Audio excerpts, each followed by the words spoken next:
Kita nak fikir, aku ni cinta tak pada Rasulullah? Aku ni cinta tak pada Allah? Yang Allah Subhanahu Wa Taala sebut, cinta-cinta ni pada siapa? Cinta yang sebenar. Dia yang tuan-tuan kena fikir. Dalam pemikiran kita. Saya nak sebut demikian. Kita nak fikir, aku ni cinta tak pada Rasulullah? Aku ni cinta tak pada Allah? Yang Allah Subhanahu Wa Taala sebut, cinta-cinta ni pada siapa? Cinta yang sebenar. Sayang kita yang sebenar pada isteri kita, pada kekasih kita, pada orang yang dekat dengan diri kita. Kalau kamu cinta pada mereka ni lebih daripada kamu cinta pada Allah dan juga Rasul. Anak kamu cinta lebih daripada Allah dan juga Rasul. Cinta kamu lebih pada kerja kamu daripada Allah dan juga Rasul. Cinta kamu lebih pada dunia dibandingkan Allah dan juga Rasul. Allah sebut apa dia? Fatarabbasu, tunggulah kamu, katanya Allah. Tunggulah kamu hatta ya'ti Allahu bi amri, akan datang satu ketentuan Allah dalam urusan kamu.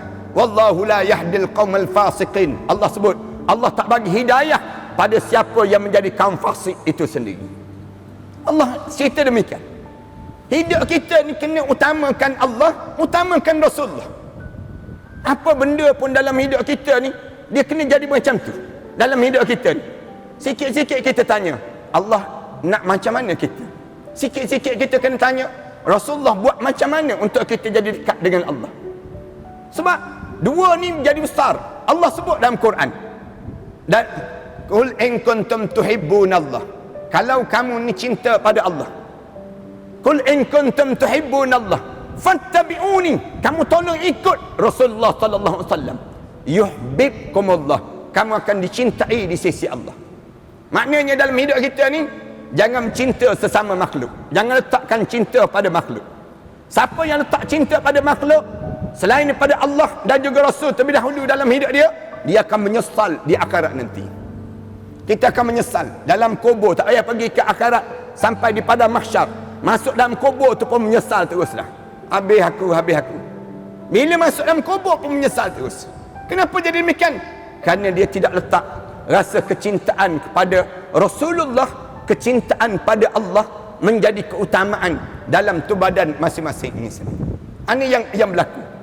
Tuan-tuan ambillah contoh orang-orang yang mencintai Rasulullah. Contoh-contoh mudah. Siapa yang hidup ini mencintai Rasulullah, mencintai Allah dan juga Rasul lebih daripada segala-galanya? Sahabat-sahabat Rasulullah sallallahu alaihi wasallam. Cinta mereka luar biasa, tuan-tuan. Cinta mereka tu, Khabbab bin Al-A'rad misal contohnya. Khabbab bila diikat di tiang, dipalang di tiang, bila mereka nak rosakkan badan Khabbab, nak seksa Khabbab, mereka tanya, orang kafir Quraisy tanya pada Khabbab, orang kafir tanya pada Khabbab, apa pandangan kamu kalau sekiranya ditukar tempat kamu ni, ditukar Muhammad duduk berada tempat ini? Menangis dia, demi Allah, walaupun tercucuk duri sembilu sekalipun, aku tak akan benarkan Rasulullah terkena dalam hidup Rasulullah sallallahu alaihi wasallam. Aku sedia menjadi galang ganti bagi Rasulullah sallallahu alaihi wasallam. Sahabat-sahabat Rasulullah. Tuan-tuan buat contoh yang mudah, siapa lagi? Perempuan-perempuan di zaman Rasulullah, sahabiah di zaman Rasulullah, ummahatul mukminin, ibu-ibu pada orang mukmin, orang perempuan di zaman Rasulullah. Cuba tengok macam mana mereka menjadikan isteri pada Rasulullah, kemudian mereka menjadi sahabiah di zaman Rasulullah. Mereka berkorban. Bila balik saja perang, balik saja Rasulullah perang, mereka tak sibuk tanya suami mereka, suami hidup lagi ke tak? Tak. Soalan yang pertama yang akan mereka balik perang saja, Rasulullah balik perang saja, mereka akan tanya, Rasulullah macam mana? Rasulullah macam mana? Soalan-soalan sahabiah, isteri-isteri ni, kalau balik je perang, mereka akan tanya terus, Rasulullah macam mana? Mereka tak tanya anak mereka macam mana, suami mereka macam mana. Mereka tanya, Rasulullah macam mana? Perang apa saja pun yang berlaku. Nak sebutnya besarnya nilai Rasulullah dalam hidup mereka. Tu orang perempuan zaman Rasulullah. Sampai ada seorang perempuan dalam perang Badar, dalam perang Uhud, dia yang menahan badan Rasulullah, sehingga kan ditetak di atas bahu dia, lekuk di atas bahu dia, memburuk di atas bahu dia.